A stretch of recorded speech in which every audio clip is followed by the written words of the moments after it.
We are back on this auspicious day, just a few days after Swami Vivekananda's birthday, and with Sri Ramakrishna's birthday coming up soon in March, that we are about to finish the Akshi Upanishad in its final 5 slokas, or let's see, its final 7 slokas. So all the first half really took us a long time just to do those 2 slokas around the 7th state that had to do with samskaras, mental impressions in the mind from previous births, and then that teaching that we were having on the palette of past lives and future lives too. So we've looked into the past, looked into the present, and we've looked into the future about samskaras and what the effects they have on us and turning them positive. Is of course what Sun God is doing here for Samkriti's wisdom. And so we are now, those of you who are following the script, 42, Sloka 42, its second half, is all about Om. So all that is here, the Vishva, the Pragya, etc., is nothing but Om. Because there is non-difference between import and expression, and because as distinct from each other, neither of these two is known, the Vishva is just the letter A, and U is said to be Taijasa. Taijasa is dreaming. I think I said deep sleep last, I misspoke myself, but Vishva is just the letter A of Om, and U is said to be Taijasa. So you're having the individual being is also represented by A, U, and M, not just its states of waking, dreaming, and deep sleep that it's in. That should all be fairly clear, or you can look back on that chart we had last week of the 4 stages of consciousness. That's actually a better chart to take up than this one, this one, for the explanation of what Sun God is telling us here. But to conclude that, in number 44, he says, Pragya is the letter M. So A is Vishva, the individual, and U is said to be Taijasa, as experiencing the same things as he experienced in the waking state, but in the dream state. So it's individuals kind of changed his or her frame of seeing and perspective, shifted back and forth from waking to dreaming. But Sun God gives the usual teaching here. Neither of these two is known, being distinct from each other. In other words, they really mirror each other. And then gives the teaching of M, the AUM, that ends the utterance of this 3-syllabled word, 3 matras. And that's called pragya. So you're in a state of your own knowledge in deep sleep. And that's what M of Om signifies. But you're not aware of your knowledge. You're in a blissful state of non-duality, but not a fully aware state of non-duality, which he will describe then in the next 4 slokas. We'll take that new chart for that. But so that we understand A, U, and M of Om, since it's so important here, and it's the penultimate teaching that Sun God is giving to us, then we can look at these 4 stages of Om, 4 stages of knowledge, 4 phases of the word. And in accordance with what I just read, 42b, 43, and 44, as we near the ending of the Akshi Upanishad. So, first thing I want to put out here, because what little we know about Om, raised in a basically Christian context in the West, is what John heard Jesus say about the Word. The Word was with God, and then finally the beginning was the Word, and the Word was with God. So in this chart, to show you how things come from the first phase of Om, or you could call it the 4th, depending on which way you're looking at it, and then coming down to the 2nd phase of Om, then the 3rd, and then the 4th. You have to change the order of what Jesus said. The Word is with God means that's when there is no distinction between the two. And God and His Word are one and the same. And that was that goes well with para, the supreme state, where there's just this birthless, deathless, formless awareness that we're going to be talking about in the next 4 slokas at the end of the class. Then for the Pashanti stage, you'll know these more when I go through them, you would break that up and say this was the beginning of the word, the Pashanti stage. You couldn't discern it in the para stage, so you'd have to start out with the word was with God there. In the second stage, Pashanti, that's where you can discern something happening. So the second stage of the word, as you'll see when we go through it more, has to do with the bare conceptualization of something that's there, making itself known at a very deep and profound level. It's almost like a deep sleep, as he's talking about here, but the seeds are there for something to happen. And if you looked further down to the Madhyama stage, because I'm taking you through this in terms of what Jesus said, and the word was with God comes then. So that's where you'd have to put a definite distinction between the Word and the Almighty Spirit, you see, or the Father. There's a definite distinction there, and that distinction shows up in Madhyama phase as the existence of things that are still floating in the great mind, which needs to come together in order to make the Vaikari stage when things get solid, turn into solid objects. Probably easily understood by Vedantas more than by others because of what Holy Mother said recently, that objects are just thought made manifest, or your own thought became solid there. When rug, table, wall, house, everything was in your mind first as a thought, and then it got solidified when it came down to a grosser vibration. And this is all about vibration, 4 stages of the word. So just so we explain that first, you would have to take those sayings that Jesus put in a different order and change them to make sense out of this teaching of the 4 stages of knowledge, or 4 phases of the word. So there you see, this is good to go through because we're about to talk about formless awareness.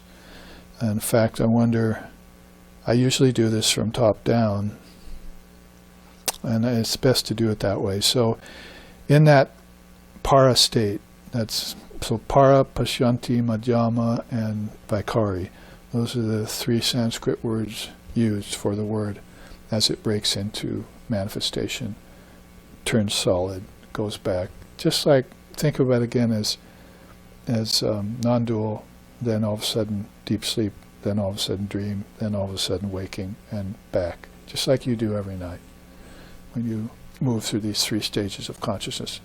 And all of us here are working on the 4th stage. So that's why we need to hear about formlessness and not be afraid of it or run away from it, and try and understand it with our intelligence as far as words can say. So, pun intended, because the word and words are very connected. So there you see the para stage is totally non-dual. Pure knowledge abiding as Atman.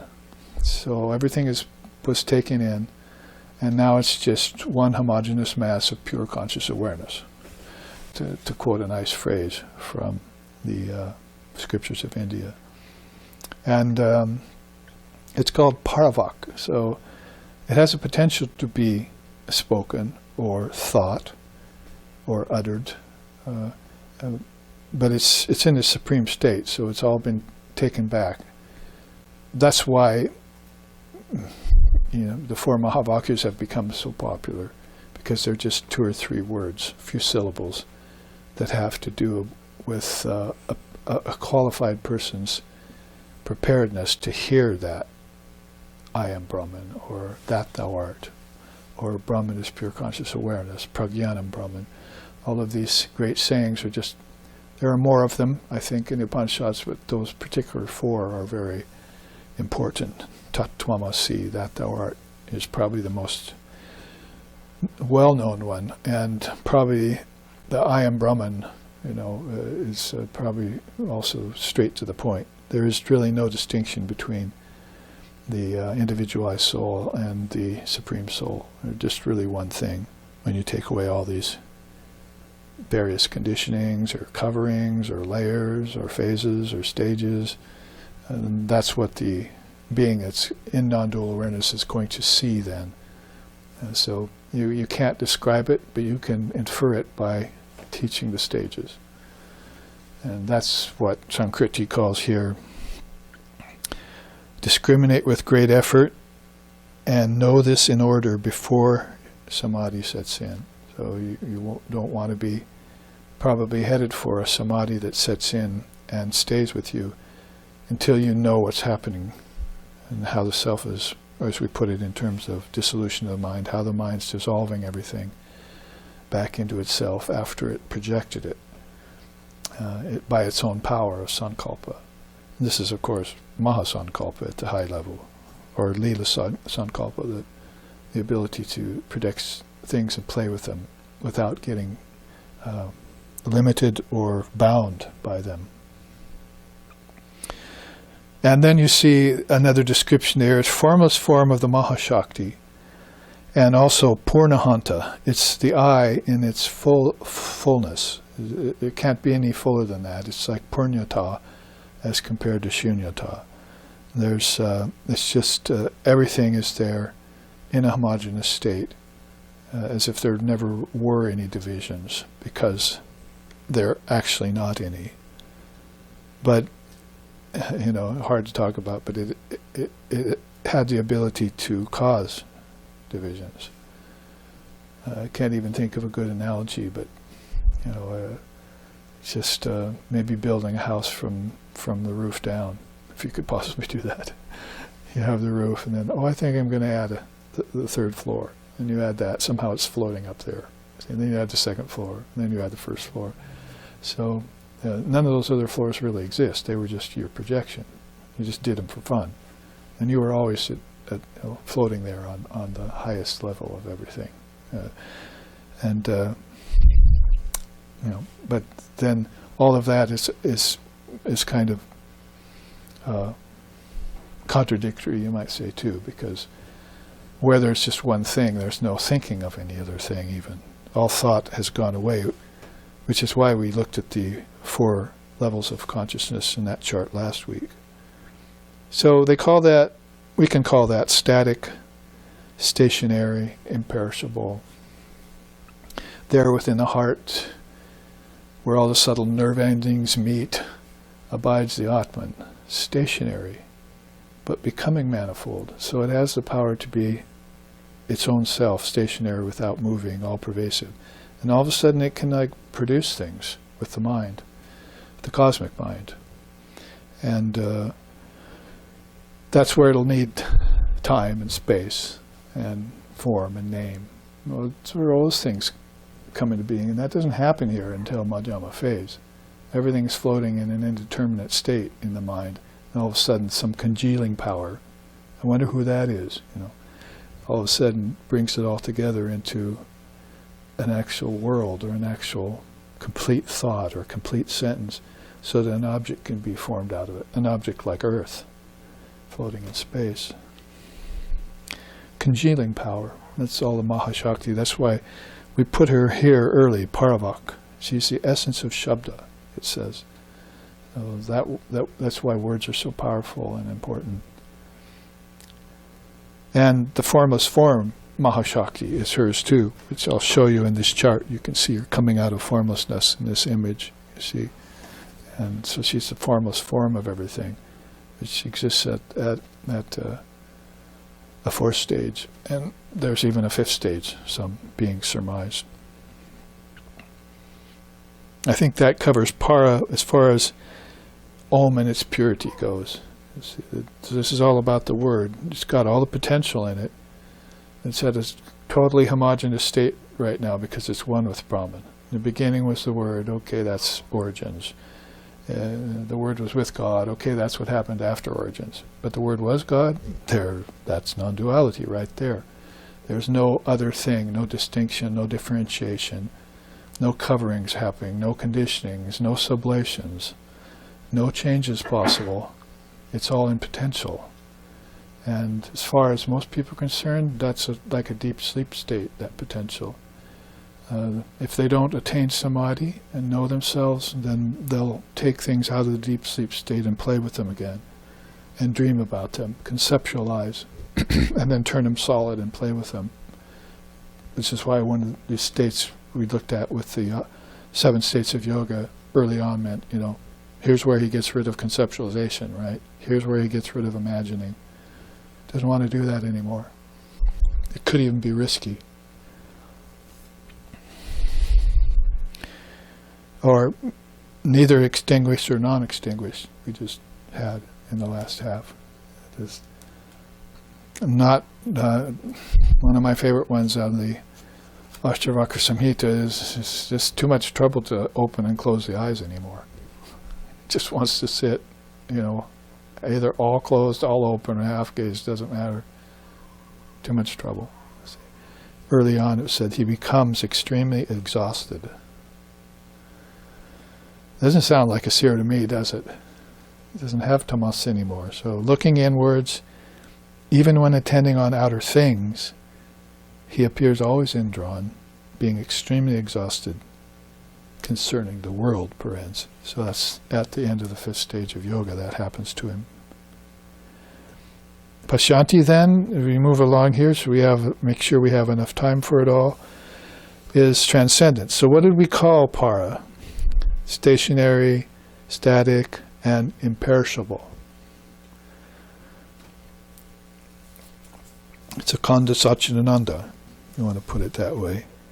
So Pashanti comes along, and we made that up with, in the beginning was a word. So here's an apparent beginning to things. Something happened in that homogeneous ocean of consciousness. Some stirring happened. Like, lava came up the ocean bed, started causing bubbles. You see that. You take a helicopter out there and you can see the new islands being formed, just like 100 miles off Hawaii. There's big bubbles coming up. What's that? They dive down. Some lava has come through the floor of the ocean. It's beginning to build, just like an island, like the Galapagos Islands. See? And it goes down there and study that. See? But as a metaphor, it's great, because basically that's how this ocean had nothing in it, and all of a sudden something happened. So that's where we bring in Shakti, the Paravak, the Purnahanta, the I in fullness, the essence of the word. She'll stir things up and cause things to appear where nothing but Brahman is. Actually, she's already projected everything. It's still nothing is, isn't it? Because everything from the first conception, whether it be from a person, an artist creating a painting, or from Lord Brahma starting the whole creation off, is from emptiness. It's from nothingness. It's just all a dream. It's not actual. Nothing ever happened that changed anything in the slightest little bit. It was all much ado about nothing, to quote Shakespeare. And it went by and nobody ever remembered it. Then it goes by again, nobody remembers it.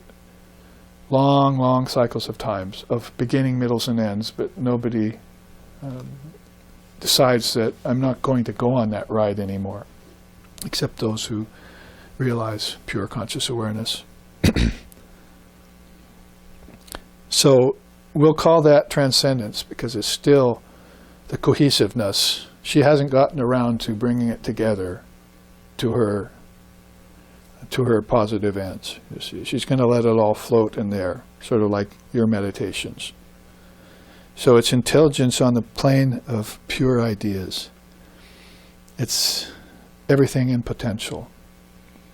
Again, sort of like your deep sleep. There, the assignments are pashantivaka, undifferentiated unity. So before there wasn't even an assignment for it.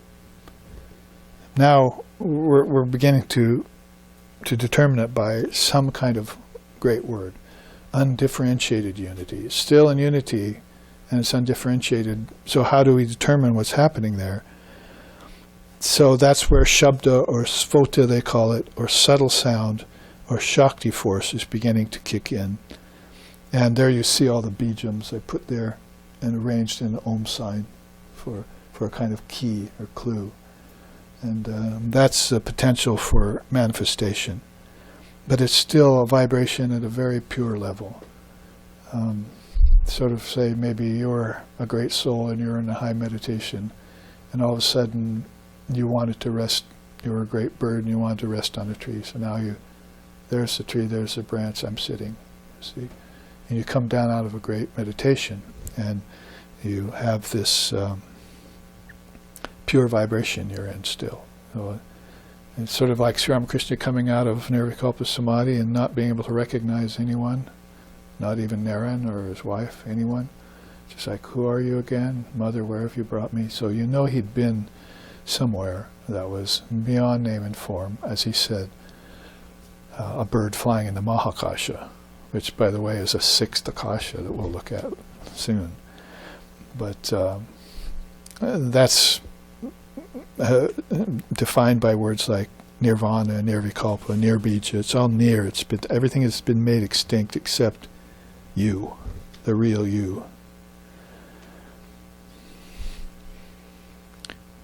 So those bijams there give us the idea, like in deep sleep, that everything is held in potential. Nothing's ever destroyed.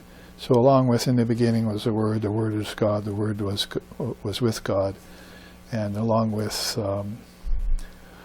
all the stages and limbs and so forth that we're studying, everything, you've got this fourfold assignment of Advaita Vedanta, that you wake, you dream, you deep sleep, and you go into Turiya, or you go back to waking state. Those who have the gate key, the gate pass, these great bijams, can divest themselves of form and name and go into non-dual samadhi. They're very rare. You'll see that in the next chart. So those bijams are Om, Aim, Hring, Shring, Kreem, Kleem, Hum, Fat, Swaha. They go on. They're very powerful words that are not even formed. I mean, it's hard to bring them out and utter them. And then after you utter them, how do I define them? It's like almost impossible. But they have their effects on everything.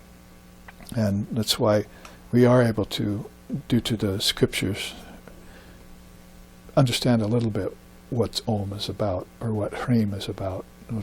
Hrim is Divine Mother's bijam. Or Hum, how everything gets dissolved in an instant.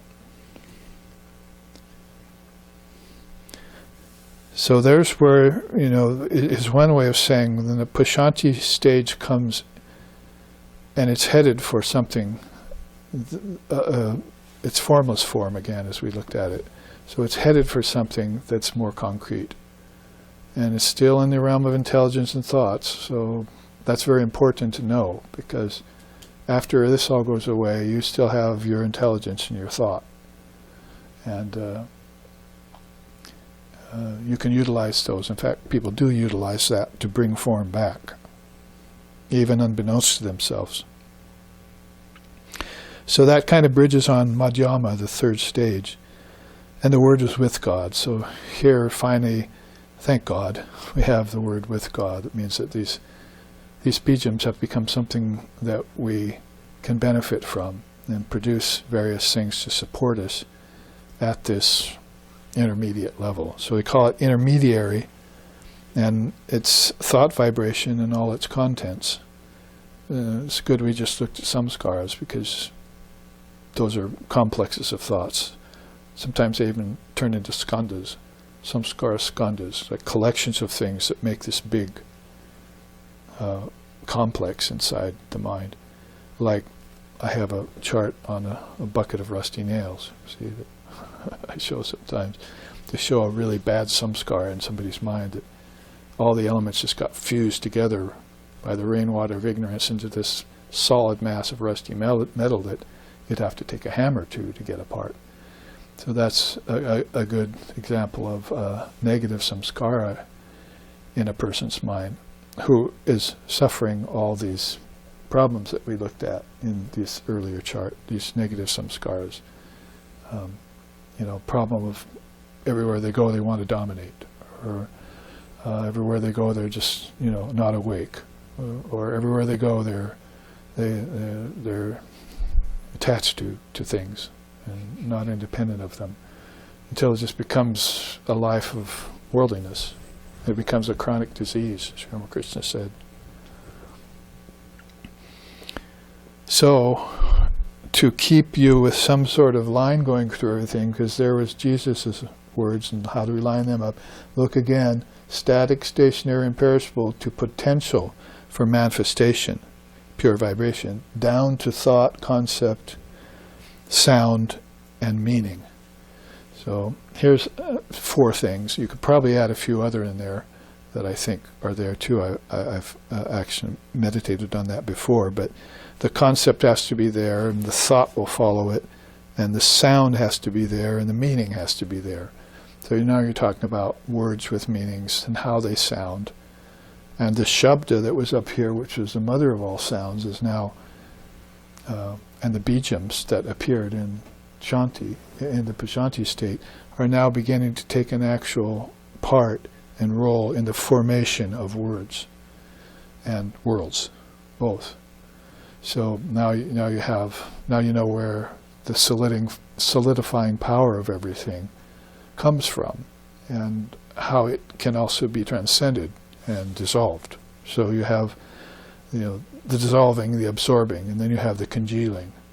Maybe good words to use rather than covering, because covering is going to be a problem too, in many regards.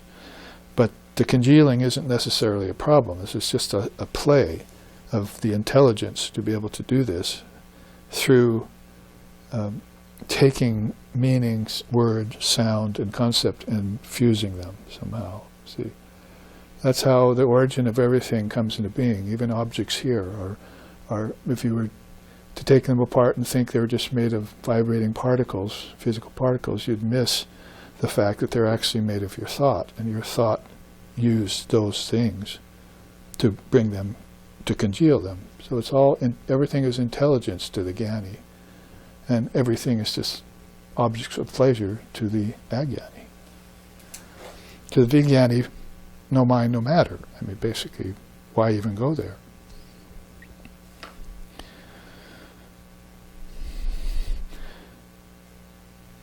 There again, to make sure you draw a line through this, formless form to undifferentiated unity to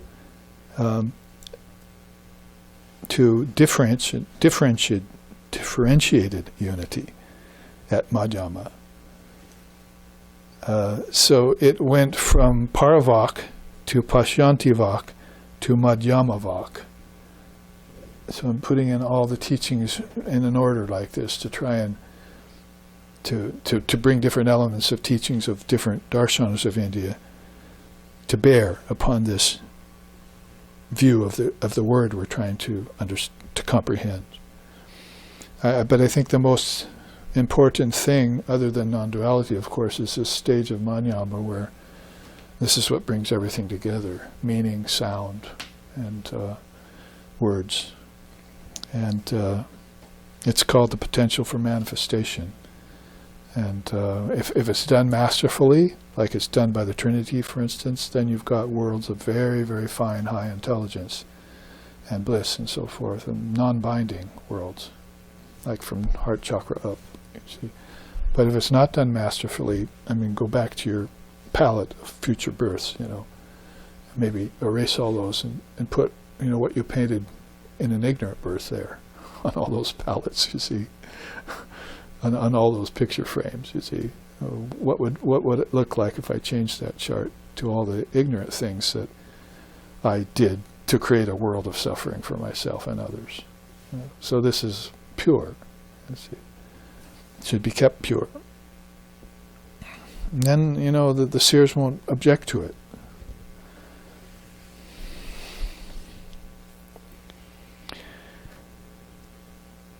Vaikari is the 4th stage. So we went from unnameable to transcendent to intermediary to rudimentary. And now we went from Paravak to Pashyantivak to Madhyamavak to Vaikari Vak. So, and then we went from undifferentiated to, again, unexplainable, to undifferentiated unity, to differentiated unity, to sharp differentiation. That's here. This is where you are. Everything, but there are far places to fall that you don't even know. People can't even determine the difference between objects here. They're not interested. They just want pleasure out of them. So whether it's the 5 elements and the connection to the 5 senses, that doesn't matter to me. Just give it to me and I'll have it and I'll enjoy it. And then I'll suffer it later too, but forget that. So if you had the eye of wisdom and kept if your samskaras were pure, your karmas were neutralized, and your sankalpas and your conceptualization process was kept out of the picture, then you would arrive here and see everything sharply differentiated. Like, it'd be like the difference between having 20/20 vision and really impaired vision. Like right now, there's an exercise in advanced Vedanta. If you push your eye right here, I see 2 of you right now. But if I light it up, I see 1, you see. So they talk about the defects of the outer senses and how everything is really one, but all of a sudden it can appear to, with the application of this foreign act that I just did. So that can get into the mix, if you don't keep with you the idea that when everything is sharply differentiated, it came from undifferentiated unity through differentiated unity. So this is a knower of the word we're talking about. Not necessarily a knower of Brahman, but a knower of Brahman is going to need to have knowledge of the word to become a knower of Brahman. Why? Because he says, discriminating with great effort, know the order of the word before samadhi sets in. There are samadhis, Caitanya Samadhi, I've been trying to remember that for a couple of days. Caitanya Samadhi is a samadhi that when you come out of it, you remember everything you experienced. Most other samadhis you don't, not unless you're a past master. When you come out of those samadhis, you just, what happened? I know it was beautiful. It's like having a great dream you can't remember. But in the other case, it's like, I went there, I saw that, I was there. Or I went beyond that, I saw the great light, I know what it looks like now. And you just have this affinity with everything. And of course these are very great souls that have Caitanya Samadhi. Say as compared to Jata Samadhi, which is stunned state. You can go in and see everything inside yourself and just stun the hell out of you. Wow, I forgot all about that. I've never seen that before. But you can come out and tell someone that, and they say, can you describe to me what you've never seen before? No, because I've never seen it before. And I forgot it when I got back here. I was stunned when I saw it, so how can I remember it and tell you about it now?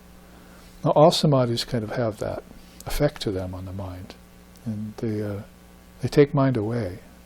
But we're trying to dissolve it purposefully, you see. We're trying to do this, take this out of the hands of Maya. Take this out of the hands of the gunas. Take this out of the hands of the gods.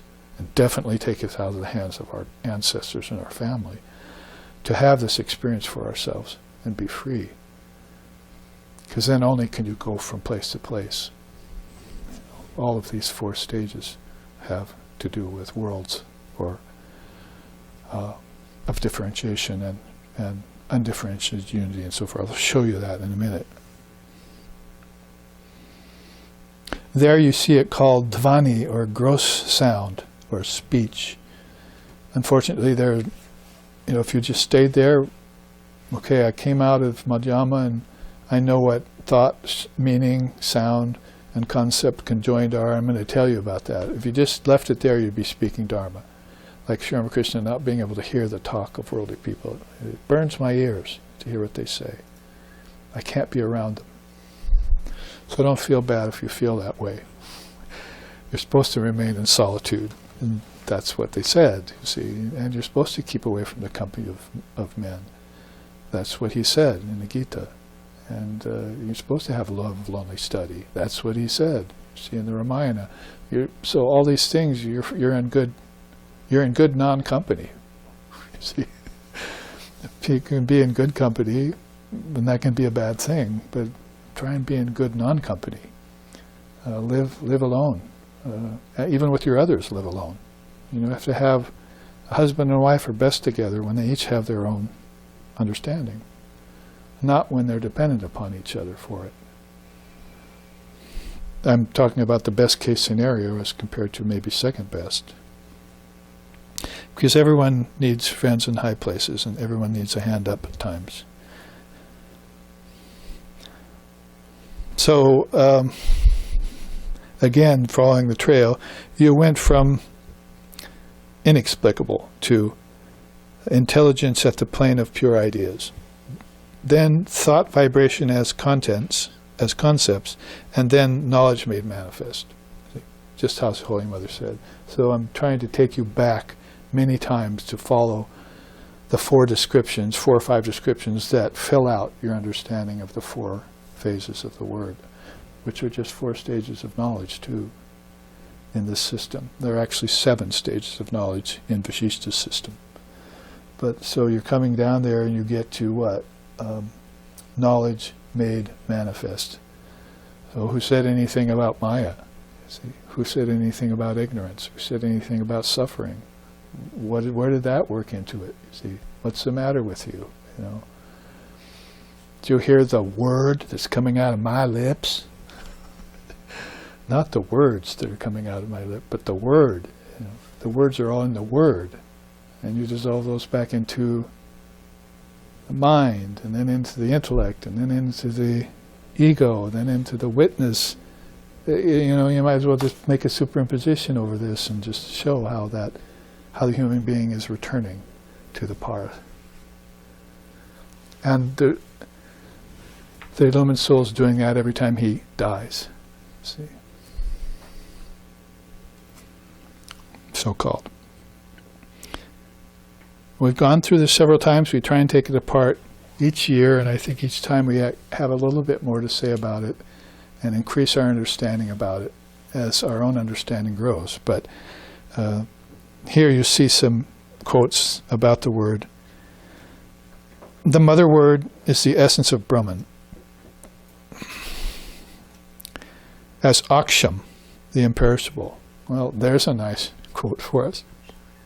Akshara, sorry. As Akshara, the imperishable. It's indestructible. The Tantras call her Paravak. The Vaidika scriptures designate her as Shabda Brahman. And that's taken out of the Agamas. So, you see the love affair with the word is Vedic, Tantric, Yogic. You can hardly go anywhere in India where the word isn't like one of the main things. And in the Upanishads, the penultimate thing in which they're talking about here, you couldn't really get that much out of the sun god's mention here. Should we repeat it? All that is here, the Vishva, the Pragya, is nothing but Om. Because there is non-difference, and because its import and its expression, and because, as direct from each letter, neither of these two is known. The Vishva is just the letter A, and the U is said to be Taijasa. The Pragya is the letter M. Thus know this in order, discriminating with great effort. Do this before Samadhi sets in. You might maybe want to change that English translation. You must do this before Samadhi sets in. Because it may touch you and not linger, and you'll wonder again, what was that? Was I in Samadhi or wasn't I? Did I see the light or didn't I? And am I one with that? Who am I? Or am I not one with that? Why am I seeing two still? Because you're at different levels of unity. Differentiated unity, undifferentiated unity. Those are like contradictions, aren't they? How can unity be differentiated? Well, she makes it happen. And look at here. I mean, isn't this enough proof for you?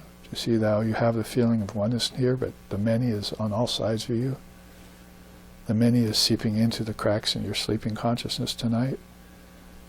You're unaware of it, and you wake up and there it is, and then it goes away again the next night. what's going on here, see, in this roller coaster ride called birth, life, and death, and rebirth. Swachandra Tantra, like I said, the love affair with the word is there in the Agamas, it's in the Tantras, it's in the Vedas, it's in the Upanishads, it's in the Yoga scriptures of Patanjali. So the Tantra says, no one sounds the word voluntarily, nor can anyone prevent it from sounding. The deity presiding in the hearts of all sounds it spontaneously. So that's Atman, or Divine Mother, as we're looking at here. The mother of Devani, the word, the Paravak, the supreme mother of all words, and the mother of the Bijams too, that kick everything into Madhyama state, and which they return to after they have their experience in a body. And if it's in an insentient form, like a rock or a mountain or a tree, that too will go back to a Bijam in unmanifested prakriti. But you are sentiency, so when you have that experience in the body, you should go back to the Purusha, to the Atman, and blend yourself into the word. You should have samadhi again. And you will, if you know the order of things. So very important again, sloka 44 there, extremely important. Exert great effort, discriminate, and know the order of things before you have samadhi. Leaves us with about a half hour to look at the last 4 slokas. 45 through 48, I'll read them first. In this due order, there he says it again, the concrete and the subtle should all be dissolved into the spiritual self. And the spiritual self should be dissolved perceiving, I am Om Vasudeva. Ever pure, awake, free, existent, non-dual, non-duality amassed, and supreme bliss. Because all this objective world is full of pain in the beginning, middle, and end. What was the reason that you left para to come to Vaikari, and then what is driving you back but ignoble whips of pain here to a state of undifferentiated unity and beyond, to formlessness? Because pain, karma, as she just said in the earlier chart we looked at, follows you after death. Actions follow you after death. So this in due order, the concrete, the subtle should all be dissolved into the spiritual self. So the concrete is Vaikari, or waking, see, and the subtle would be these two, especially Madhyama. Dissolve that back into dream and deep sleep. So it's much like word to the mind, to the Shankara has taken this, and based on his knowledge of these kinds of teachings and all these different systems, puts it in his own way, in his own scriptures, amazingly enough, like the Vivekachudamani. That's sloka 45 and 46. So I'm going to save 47 and 48 for the last thing we say today. And we'll take about 45 and 46 with this new chart, which I dearly hope there are no errors in, because I just printed it out this morning.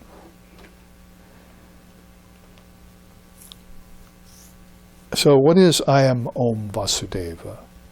And it means I'm ever pure, I'm ever awake, I'm ever free, I'm existent where I exist, I am non-duality amassed.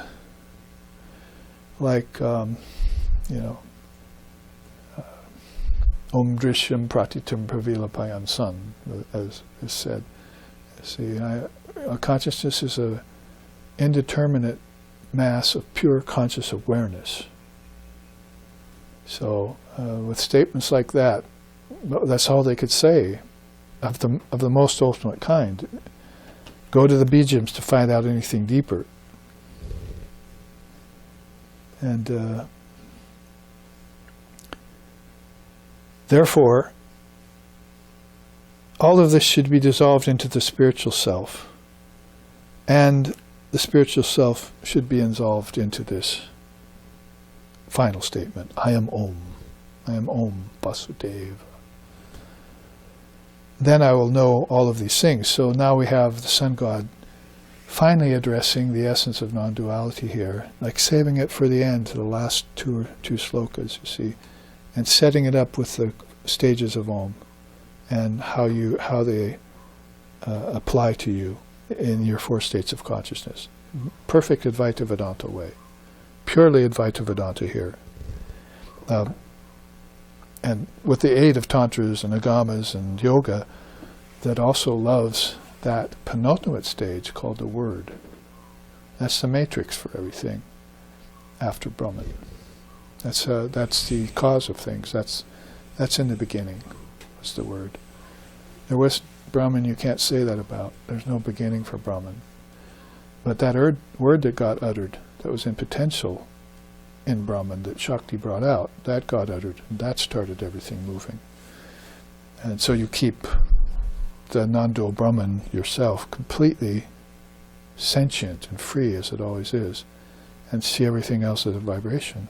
Very subtle first, then working its way down these stages. And hopefully you are observing that. Now, this final chart here, India's revelation of formless awareness, what I did here, and let's see, let's take the first quote first. Formlessness, adrupa, because rupa is form, is Mother India's unique offering to the world of religion and philosophy. Called moksha or mukti in the ancient Sanskrit, it infers on one hand an absence of all forms and what they insinuate over consciousness, and on the other, the ever-present sentient awareness of living intelligence that by its very nature dissolves forms and burns through coverings that are projected by the power of the mind and thought at all levels. The erstwhile emptiness, which is the absence of satisfaction in matter, the misleading attraction of thought, the lingering disappointment with knowledge, and the deceptive fulfillment of seated formlessness in deep sleep, finds its consummation in the perfect non-dual essence beyond form and formlessness. So it's the way of saying everything's not satisfying till you see that with a capital T. And formlessness will then be something that great souls who are not only just done with the transmigratory process, which happened at the first stage of Akshi Upanishad yoga, but have worked their way all the way through that and have even encountered then the Word inside us, you see. Mano na buddhi na tanmatra na sharira na indriyam na bhuta panchakam aham kritas chapi. Shankara says in the Vivekachudamani that the one who knows Brahman dissolves all of that back into the Word. See, and then finds the Word inside of himself. So you didn't know that all of this vibration was coming from a central location called you. See? You were imagining it to be everywhere else but you. But all those things where you imagined it to be had come from you too, because that's the nature of consciousness, to be undifferentiated, to be homogeneous. We're still looking for words for it, you see.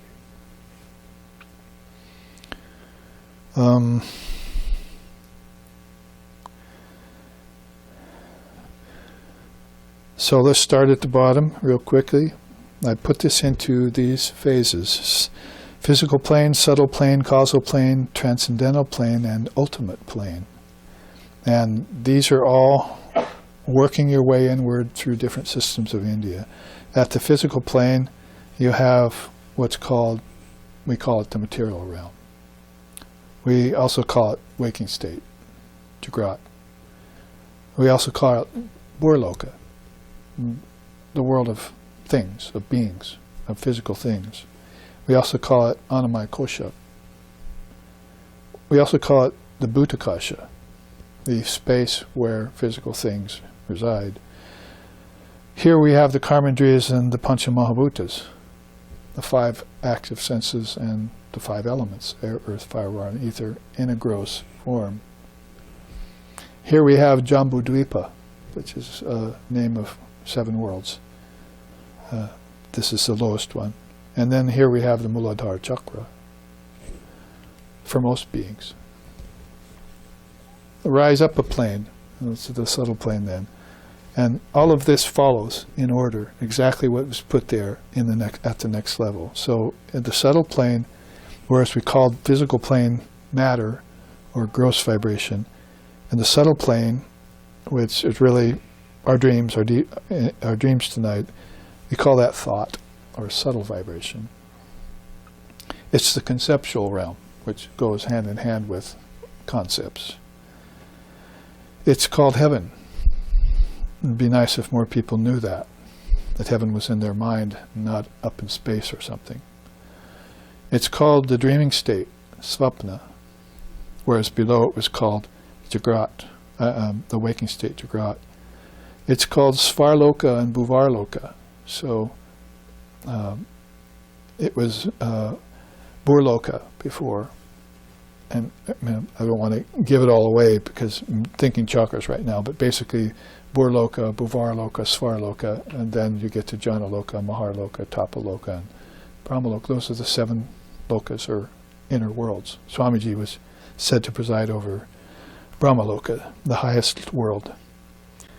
We also call it Manomaya Kosha and Pranamaya Kosha, whereas it was an Annamaya Kosha back on earth. But now we're dealing with prana and psychic prana, if you remember. And we're also dealing with the mind, specifically Manomaya Kosha. And we call it Chittakasha and Pranakasha. So as space goes, then it's the space of energy and it's the space of thought, Chit. Then we also call it, or here is where Antakarana, Tanmatras, and Gyanendriyas are on the subtle plane. And this is called Kusha and Shaka Dvipa, as far as worlds go. And it's also called Manipura and Svadhisthana chakras. That's why I didn't want to get ahead of that. But if you have the Muladhara chakra, and then at the organs of generation, you have the Svadhisthana, and then there at the navel, the gut, you have the Manipura chakra. So let's rise up another plane, because we're headed towards formlessness, aren't we? And this is all a consolidation of all these systems, you see, and that we look at in India, called dharma. The causal plane, we call that witness or pure vibration, whereas subtle plane was thought, subtle vibration. Physical plane was matter, gross vibration. So now we're at the level of the witness or pure vibration. We call that the realm of intelligence. I didn't know what else to call it after earth and heaven, so I called it trans-heaven. Deep sleep is there, Sushupti. Maharloka and Janalokas are there. So you've gone beyond the 3 of the 7 worlds, and you've arrived at Maharloka and Janaloka. Or Janaloka and Maharloka. And of course, those are much deeper, fuller, and finer worlds with beings that are like them, residing in them. We could call that the Vijnanamaya Kosha, and we could call that the Gyanakosha. There the Mahatma Buddhi are. So there you have the great mind of God plus the individual soul, the intelligent soul, the intelligence of the soul. We could call that Shalmali Dvipa and Kronsha Dvipa, which are 4th and 5th worlds. fifth and sixth worlds. No, fourth and fifth. And then we could also call it the Vishuddha and Anahata chakras, so the heart and the throat, making correlations across the board as you come to witness or pure vibration. So what I'm saying here is that whichever way you think, I've got it covered. See? Whichever way your consciousness wants to go, I have a name for it. You see, I have a way to explain it. And you should know this. And so you might not know all of it, and be able to take in all of this unless you study it for a while. But what did he just say here? Put forth strong self-effort, memorize and know the order of things, and with your discrimination, put it all in place before samadhi sets in. So you're setting yourself up for realizing your true self again. Here, at the level of Vaikari, you're doing it. If you can do it here, you can do it anywhere. There's a song like that. Then, and good timing, we get to what you would think would be the ultimate plane. But here's where formlessness really, in some of its purity, really kicks in or sets in. It's non-vibration. It's transcendental plane. It's where souls are headed for when they want freedom, even mukta and so forth. I actually just thinking I could put the different levels of mukta here too. But basically, non-vibration. So we could call that the realm of formless form, since that's been used in these other charts, even by the sun god. And we find it in the tantric teachings describing Mother. She's formless form. This is why this image appealed to me. And, so and she was much, much more pronounced. So I took her in Photoshop and just put her almost like you couldn't even see her. So she's like coming out of formlessness. Formlessness is her real form. But this form is something she's taking on to benefit you.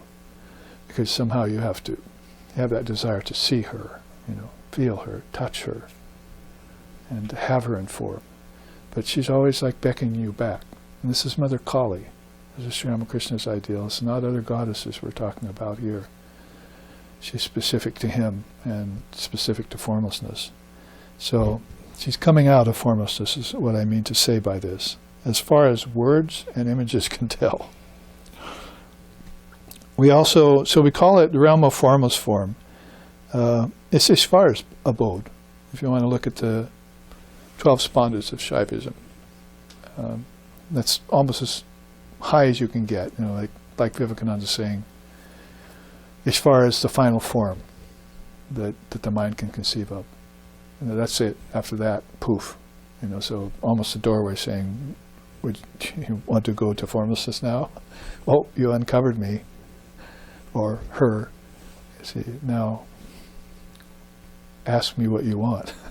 It better be formlessness if you took all this trouble, or I'll send you back to Kramshadipa. So basically, we call that Turiya, or the fourth. I have been saying that right, yes, deep sleep, Sushupti.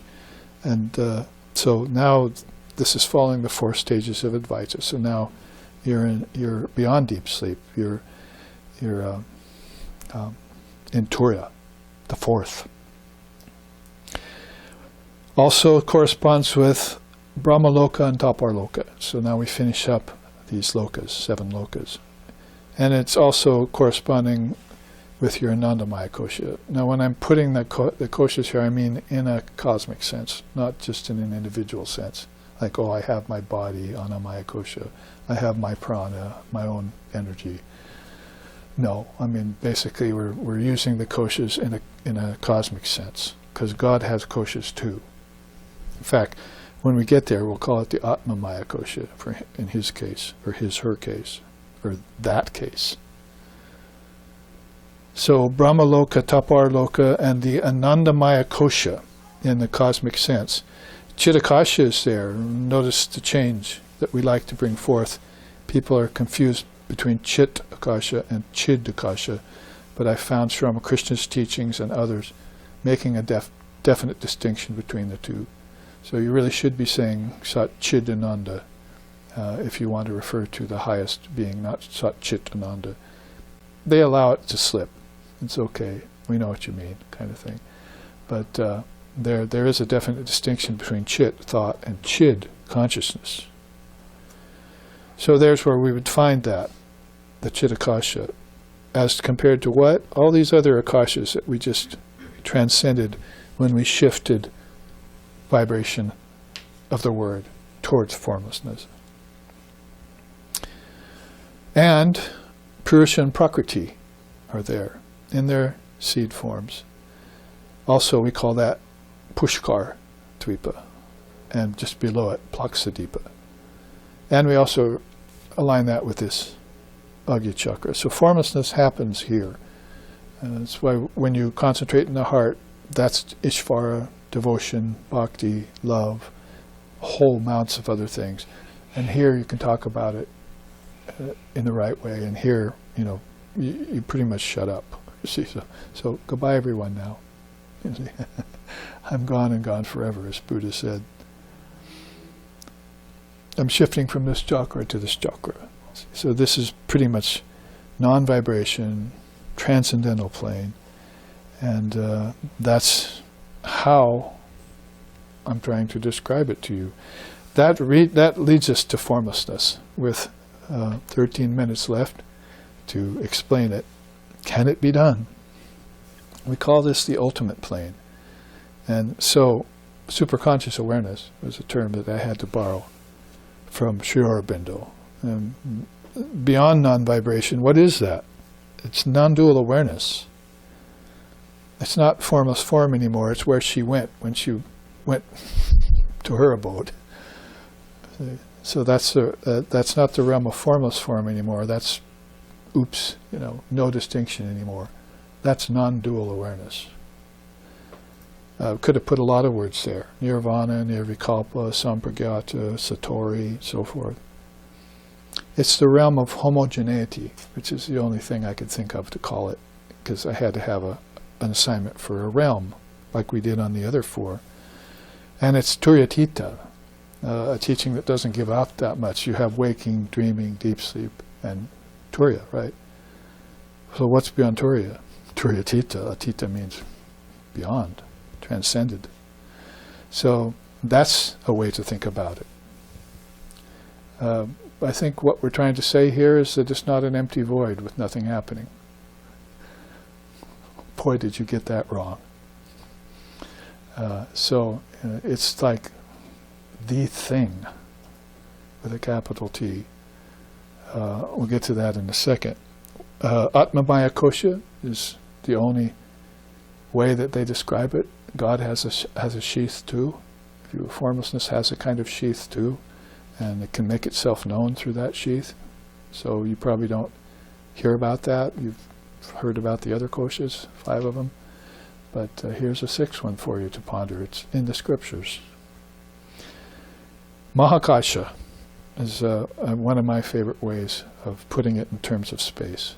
So it's a space beyond space, or a space that includes all space. So if you had 5 resin dolls, you see, each inside of each other, which I won't take these apart and have them fall all over the place. But there are 5 dolls, 4 dolls inside of this 5th. So you just said, okay, there's the 5 spaces. Great, I understand that. But what's holding them, you see? So like the air all around, the Mahakasha is holding them all. You might understand that in a minute when I read the rest of this. Call that Brahman, and definitely assign it to the Sahasrara chakra. A teaching I found that there's no explanation on in a certain scripture has 24 different chakras, not just 7. So this is Sahasrara chakra is not necessarily the highest in the way some of the visionaries, or fully realized beings, look at it. But it's enough to know. So then I know that you're dying to hear what happens in formless awareness. That was a hard one when that question came to me to finish out this chart. So I took recourse to Sri Ramakrishna. The soul loses all consciousness of the outer world. Enough for us to know right now. And we can read about that in the Gospel, because he lost consciousness of the world many times. And he also said life force lingers in the body for 21 days and then passes out. So if you have this experience, like he said, a blown off leaf in a gale, say goodbye to your body. You won't want it anymore. It's not just, oh no, I'm losing my body. It's like, about time, you see. And look what I get when I get rid of that body, that's subject to birth, death, disease, old age, decay, and death. Birth, life, birth, growth, disease, old age, decay, and death. Or to anger and lust and envy and jealousy and pride and shame and grief and the 9 antarayas and the 5 kleshas and so forth. By body, you can take all that with you when you go. So, if you have that highest experience, then he says 21 days, the life force, prana. We know what happens with that a little bit, right? Because of what we've been studying. Prana, tanmatras, psychic prana. We know how this moves inward. And he said, the soul flies about in formless bliss like a bird in the Mahakasha. So, and similar to that, he said, the soul swims joyfully in the ocean of divine bliss. So it sounds like form, but they tried to ask him what he experienced in formlessness, and this is all he could muster for us. He had to use some sort of analogy, like in nature, or something that we could somehow mentally grasp onto with our intellects, so that we were attracted there to go inward. And why? Because of the next one. Lovers of God with form peek into formless reality, then run away scared. I like that one. So if I've often said that, if you're meditating and you're having a tamasic day or a rajasic day, and all of a sudden Mother decides for some reason to give you a view of formlessness, you'll be afraid of that. But if you're having a sattvic day and she decides to give it that, that'll be welcoming to you. You'll say, I want to go there. And you won't think of anything about the death of your body, or not, because that's what most people think. Even, going away from the body to them happens to the best of them. They all of a sudden feel, well, the first question, oh, will I be able to get back, you see, to the body? So the body is just, what to say about it? We were talking about it on the way over on our drive today. People are just fully attached to it, so attached to it as being the only reality. I think if we can loosen that grip somehow, of doubt and fear and everything around it through knowledge, as he says here as he's closing, study that, memorize it, put forth self-effort, loosen that gripe, open a hole in Maya and look through it, Ramakrishna said. And in that regard, he says, certain souls retain the ego of knowledge and then return to earth to help others. So both of those last two are very interesting additions to what otherwise is pretty much a good description of formlessness. You can't really describe it because there's no two things there, like someone to describe and something to be described. It's gone. Mind is gone. But you can infer it from lower stages, and you can move towards it through stages, or by limbs, and with practice, and understand it, as Ram says, in stages. Enlightenment dawns on the mind in stages. So that only leaves two things to do in our remaining 5 minutes, is to read these two slokas below and then read out the last two slokas for you from the Sun God. So here, as far as the great vehicle that accomplishes all this, Patanjali says in the very last sutra of the fourth pada of Raja Yoga Sutras, he says, the primal force responsible for involving, transmigrating consciousness back to its source, and rendering nature bereft of form, stabilizes and neutralizes both, and the sentient soul gains back its final liberation. Last thing he says in the Yoga Sutras. That's it. You see, that primal force, that is Chitti Shakti. She's responsible for dissolving, for taking your consciousness if you go to her. And that's been transmigrating, who knows where and for how long and for what reason, back to its source. She'll take you back to your source, up any one of these avenues that I just described here. And she'll also, as she does that, strip form from nature. Form has to go. But she doesn't mind. She knows about form, and she knows about formless form. So go to her if you're afraid. Are you going to take that away? Yes, but it won't hurt a bit. It's like your mother giving you your first injection. My mother was a nurse, so look over there. You didn't even feel it. Oh, this will be a little sting, she said. See? So depending on how attached you are to form, or how adept you've become at formlessness, at courting formlessness, let's say, to the 5th, 6th stages, like, then you'll watch her do that. So that's beautiful what Father of Yoga says there. Takes transmigrating consciousness and takes it back to its source and strips nature of form along the way. It's beautiful. And then neutralizes them both. Like, you're not coming back here again. I erased the trail behind you, you see. Like drawing a line on water. You see, oh, I think I can go, oh, it's gone. You see, so she took it away. Neutralized both. Your ability to transmigrate again and your ability to court form in nature anymore. You see. And then the soul gains its final liberation. Moksha mukti. Beautiful, huh? How Lord Buddha, you know how he went into formlessness and said, I'm never coming back. That one who has comprehended the destruction of all composite things soon comes to know the uncreated. Talk about Gaudapada. His path is unknown to the Devas, the Gandharvas, and human beings. So the gods, the divine musicians, and human beings do not know this soul when they see him, where he came from, how he gets back. He has no longing for what went before, what may be in the middle, or what lies ahead. He knows all his former abodes in the realms of form, having reached the end of rebirths via perfection in wisdom.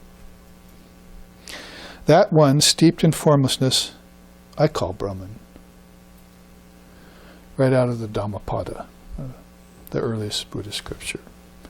So, we've got Buddha, we've got Patanjali, we've got Sri Ramakrishna, talking about formlessness. What better sources can there be, even with the limitation of words?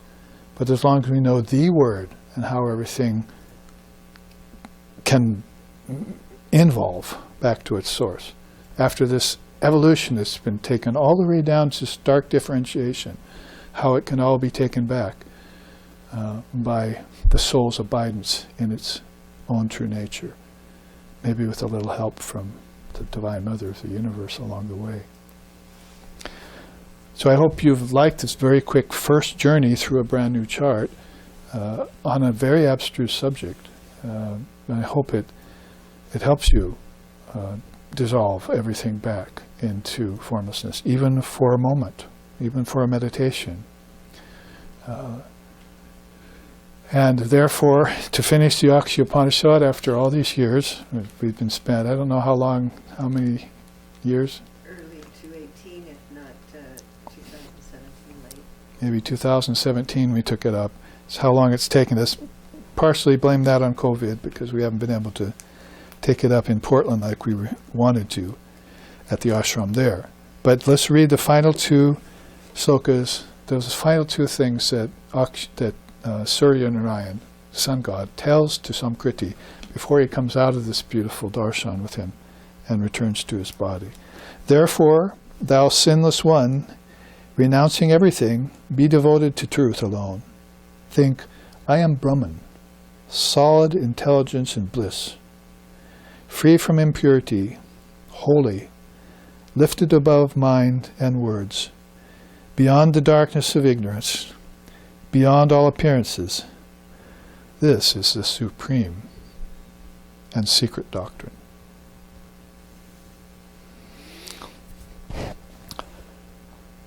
Om Bhadram Karnebihi Sriniyama Devaha Bhadram Bhashema Akshabir Yajatraha Stirair Angaish Tushchavam Sastanavir Vishema Devahitam Yadayahu.